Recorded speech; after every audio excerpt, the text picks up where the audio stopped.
You are a collector. Well, I dabble. I don't dabble.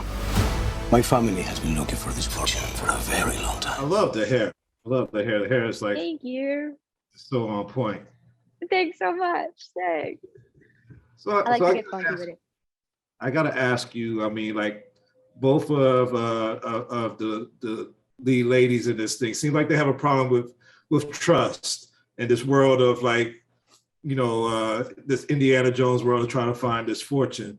And I wonder, like, you're in a pretty. I mean, entertainment is a pretty shady industry at large. I mean, how hard is it to establish trust when a lot of people may have told you, hey, you do this, I give you this part. Like how hard has that been for you as a Black woman? It's been actually quite difficult. That's something that I have definitely built a new relationship with what it means to trust and to be trustworthy. It's something that I strive to be for myself, of always being trustworthy, just from where I come from and the values that I've been instilled with, like loyalty, honesty, and trust are very important to me. But yeah, this industry is just unforgiving in that way. And it definitely takes a good radar to know the difference between, like, you know, who's telling you the truth and who's telling you a lie. And I feel like if you trust more in yourself than in anything else, like you can't be dissuaded or knocked off by the untrustworthy people out there. Yeah. I know you attended Spelman and your brother attended Morehouse, so y'all got the whole Spellhouse thing going on. Yeah. And happy belated Founders Day to you. How was being a part of a sorority and stuff at a HBCU? Like how do you think that made part? Well, I was never a part of a sorority. I can't, and the reason I have to be very serious about not claiming that is because my mom is an AKA, and like all the women in my family are AKAs, and so I cannot even try to remotely. I hope to be able to become a legacy one day, but being in just the HBCU space in general, like, was, I think, something that, being especially like a mixed race kid, like, it was something that was very informative to me, or that was something that I don't think I realized at the time was going to be informative to me for the rest of my life, and really like set the stage for me to realize certain truths about our country in particular that I didn't realize growing up in California, growing up in this really diverse environment that was so much more accepting, and then going to the South and being surrounded by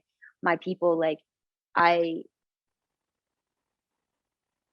I got to understand, I think at that point, the weight of our struggle and the weight of that generational trauma that permeates even heavier than we even realize. And so that informs me in the things that I do, in the roles that I take, in the how I want to present myself and any characters, because, you know, if I'm Black, they're Black. But yeah, it was a experience that I wouldn't trade for the world.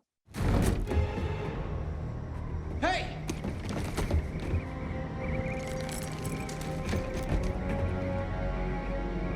Hey! Come on!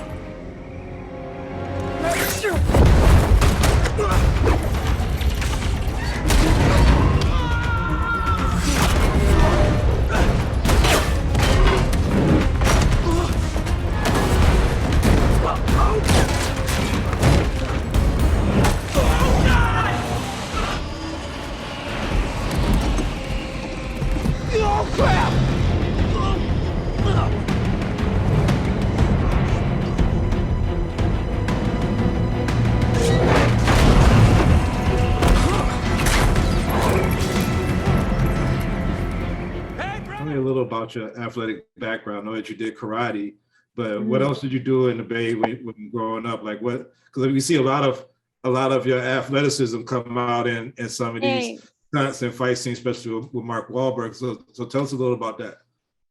So I was always just like an athletic kid. Like I like to try a bunch of things, like skateboarding, like ice skating, surfing, everything. But the two big things that I did were karate, and I'm a hooper. I played basketball for 12 years, point guard, shooting guard. And yeah, like, and like both of those definitely really set me up to be able to do the stunt level that is in Uncharted. Well, I loved you and you. I love your role in Uncharted. I'm sorry that you guys got defeated yesterday, but you know, okay, you know what? You challenging people now.